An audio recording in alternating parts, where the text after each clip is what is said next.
Fala pessoal, bom dia. Espero que esteja tudo bem com vocês aí, moçada. Espero que vocês estejam aí conseguindo acompanhar as nossas aulas. Espero que estejam conseguindo realizar as atividades. Só lembrando vocês, qualquer dúvida, por favor, me procurem, pessoal, tá? Sempre estou à disposição com vocês no chat. Alguns alunos sempre me procuram também por rede social, Facebook, para tirar dúvida. Fiquem à vontade, só não fiquem com essa dúvida, ok?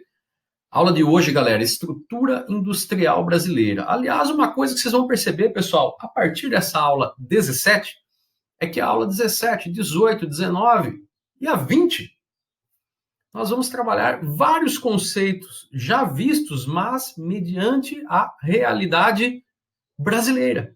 E nós vamos começar nessa presente aula aqui com a estrutura industrial brasileira. Vamos falar um pouquinho do histórico dela, vamos falar um pouquinho da sua localização, da sua dinâmica atual e também, pessoal, centros de produção de tecnologia aqui no nosso país. Ok? Tranquilos? Vamos ter que bater um pouquinho aí, pessoal, a respeito das nossas características. Como que é essa industrialização ou essa estrutura industrial brasileira? Primeiro, pessoal, nós passamos por um processo de industrialização tardia. Tardia significa que foi tarde. Enquanto o Brasil começou a se industrializar na década de 1950, de fato, países europeus começaram em 1760, 1770, 1780. Ou seja, pessoal, o Brasil teve um pequeno delay aí de quase 200 anos, certo? Por isso que países como Brasil, Argentina, Índia, entre outros, são chamados aí países de industrialização tardia, ok? Pós-Segunda Guerra Mundial. Temos que lembrar, pessoal, que para o nosso processo de industrialização foi importante o capital estatal, ou seja, dinheiro do Estado, dinheiro público, mas também o capital privado. Empresas transnacionais, pessoal, que foram importantíssimas para dar um impulso aí na nossa industrialização, ok? Então, logo, pessoal, é fácil de deduzir que nós temos, sim, ainda hoje, uma dependência tecnológica e financeira. Nós dependemos de tecnologia e dependemos de investimento de países, de outros países, de países desenvolvidos. Ok? Certo? Outra coisa que nós temos que lembrar, pessoal, graças aí a muitas condições que a nossa população enfrenta já há muito tempo, nós temos aí um mercado consumidor nacional de baixíssimo poder aquisitivo. Isso significa que o brasileiro não tem um poder aquisitivo considerável. Logo, nós dependemos muito do quê? Vender para outros países, o que nós já vimos em aulas passadas, que chama-se exportação. Ok? Tranquilos? Vamos um pouquinho entender esse histórico, pessoal. Como que se deu essa industrialização brasileira? Primeiro momento, pessoal, quando nós falamos em período colonial, esquece, cara, não tinha atividade industrial no Brasil. Ao contrário, era proibido ter atividade industrial aqui na colônia. Vamos lembrar, pessoal, na época existia aquela relação metrópole, colônia, colonizador e colonizado, certo? Então, o Brasil, por ser uma colônia, não podia, tá? Havia aí uma proibição da atividade industrial. Perfeito? 1822, processo aí de independência, nós entramos aí no período imperial, pessoal. Período imperial, o Brasil sacramentou, pessoal, a sua vocação agroexportadora. Ou seja, demos muita ênfase na monocultura do café e na monocultura da cana, fabricação do açúcar. Tá? Então, o Brasil não teve o ímpeto ali de começar ali processos mínimos de industrialização. Havia só aquele interesse de exportar itens primários. Mas tem uma figurinha aí, pessoal, que eu gostaria de destacar para vocês, que é esse senhorzinho aqui, ó. O chamado aí Barão de Mauá, João Irineu Evangelista de Souza. Ele era um visionário, pessoal. Enquanto o Brasil estava muito ainda apegado a essa vocação agroexportadora, o Barão de Mauá já tinha algumas visões um pouco adiante, pessoal. Graças a ele, por exemplo, ele era um empresário, digamos assim, é que nós tivemos a primeira ferrovia no Brasil, que interligava Rio de Janeiro e Petrópolis, as primeiras agências bancárias, ligação telegráfica do Brasil com a Europa e iluminação pública na cidade do Rio de Janeiro, tá? Então, digamos assim que ele foi um pontinho fora da curva, ele foi um pouco visionário, só que não teve o apoio do imperador, né, pessoal? Não teve o apoio de Dom Pedro II e terminou praticamente falido, ok? Vamos entrar aí agora no século XX, pessoal, século passado, tá? Vamos pensar uma coisa, pessoal, finalzinho lá do século XIX, 1888, 1889, o Brasil passa por muitas transformações, certo? Mas muitas mesmo, ok? Eu já vou falar sobre essas mudanças aí para vocês também, tá? Aí o século XX, ele começa turbulento, ele começa já com uma guerra mundial, certo? Vamos pensar, pessoal, que os exportadores, ou seja, os países que exportavam produtos diversos, eram aí os países europeus envolvidos na guerra. Graças à Primeira Guerra Mundial, eles tiveram que parar as suas fábricas. Algumas fábricas, inclusive, pararam a sua produção para começar a produzir armas. E o Brasil, que dependia dessas fábricas, não conseguia mais importar, não conseguia comprar de fora. Logo, nós tivemos que fabricar aqui dentro, internamente, tudo aquilo que era comprado de fora. Isso recebeu o nome de substituição das importações, certo? Ok? Só que as primeiras fábricas no Brasil não foram tecnológicas, não, tá, pessoal? Foram fábricas aí, basicamente, de bens de consumo, como produtos têxteis, tecido, e fábricas alimentícias, ok? Produtos alimentícios, beneficiamento, ensacar alimento, ok? E temos que lembrar, pessoal, que alguns fatores estimularam também essa produção industrial de início no Brasil aí já no século XX. Primeiro, o capital que veio do café. O café, pessoal, gerou muita renda para os cafeicultores, certo? Isso principalmente no estado de São Paulo.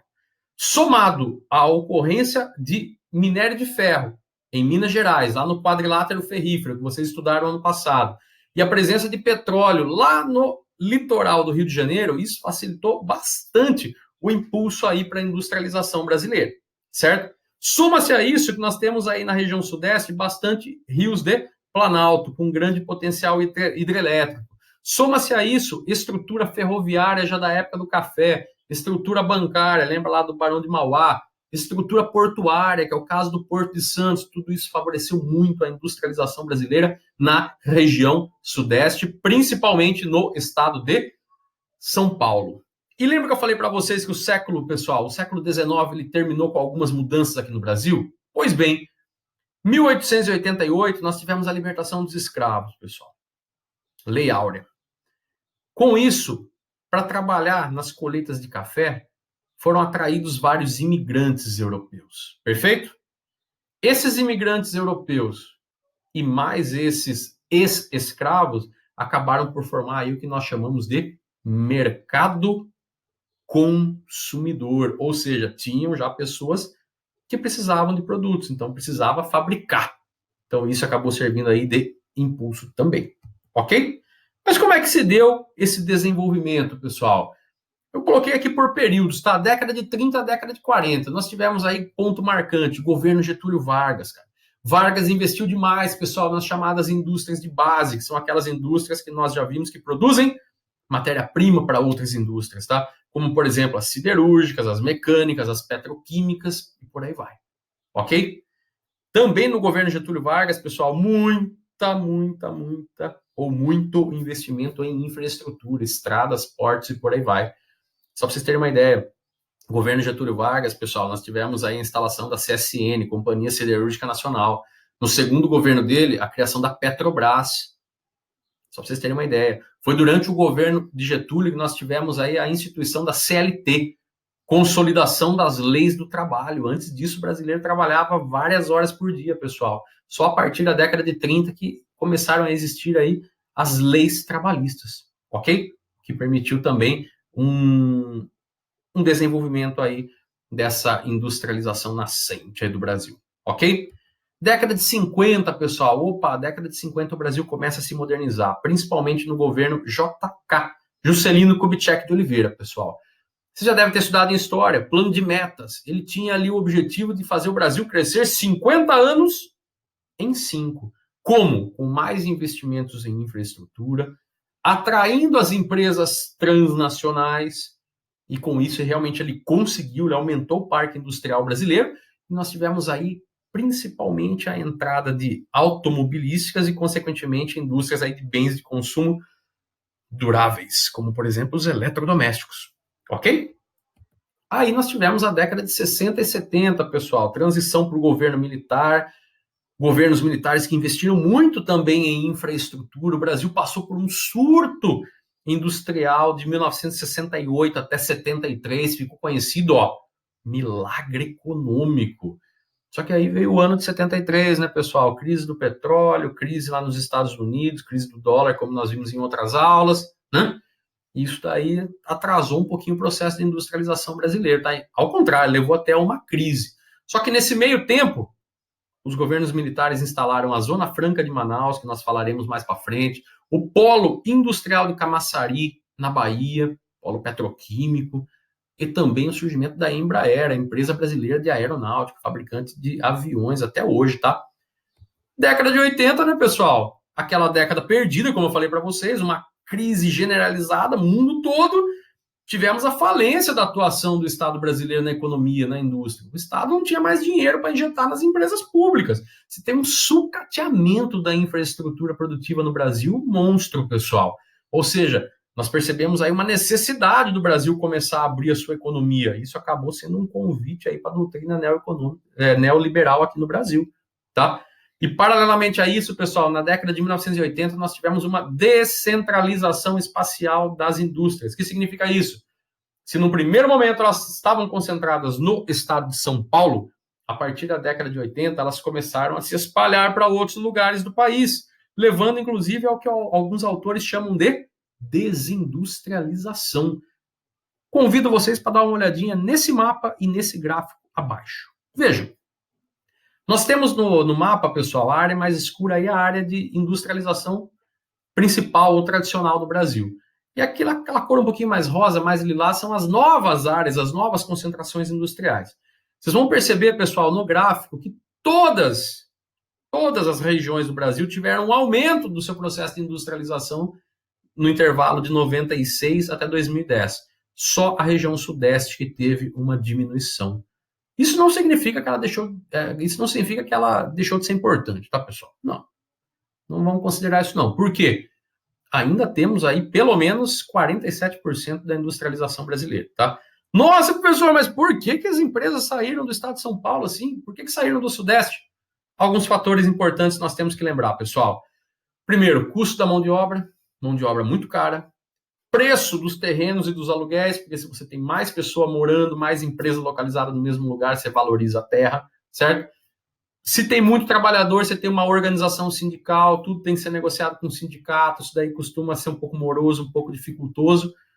E a questão da carga tributária, pessoal. Quando nós falamos em carga tributária, temos que lembrar da questão dos impostos, da questão fiscal, e entra esse conceito para vocês aí, guerra fiscal. O que seria guerra fiscal, pessoal? A partir da Constituição de 1988, da Constituição Federal de 88, alguns impostos são estaduais e os estados podem aumentar ou diminuir de acordo com o seu desejo. Muitos estados começaram a diminuir os seus impostos para atrair empresas. Isso é o que nós chamamos aí de guerra fiscal. Ok? Tranquilos? Pô, professor, mas é tecnologia brasileira, tá onde hoje? É por isso que é importante nós estudarmos os tecnopolos, pessoal. Olha uma definição legal. Concentração espacial de instituições de ensino, pesquisa e empresas envolvidas no estudo e aplicação de novas tecnologias. Já adianto para vocês, estado de São Paulo, pessoal, segue o mapa. Vou destacar 3 grandes tecnopolos brasileiros, tá? São Carlos, onde nós temos uma forte indústria mecatrônica, liderada e empurrada principalmente por 2 universidades, uma federal, a UFSCar, a outra estadual, a USP. Campinas, com um polo de informática muito centralizado na Unicamp, e São José dos Campos, pessoal, que foi o nosso primeiro tecnopolo, desde lá da época do governo militar, onde nós temos hoje a indústria aeronáutica. Temos só em São José dos Campos a Embraer, empresa brasileira da aeronáutica, o ITA, Instituto Técnico da Aeronáutica, um dos vestibulares mais difíceis do Brasil e do mundo, e o INPE, Instituto Nacional de Pesquisas Espaciais. Então, vocês vão ver, pessoal, que essas 3 cidades, elas centralizam muita tecnologia entre elas. Só que não apenas tecnologia, empresa, universidade e pesquisas. Ok? Tranquilos? Fico à disposição de vocês para tirar dúvida. Até a próxima!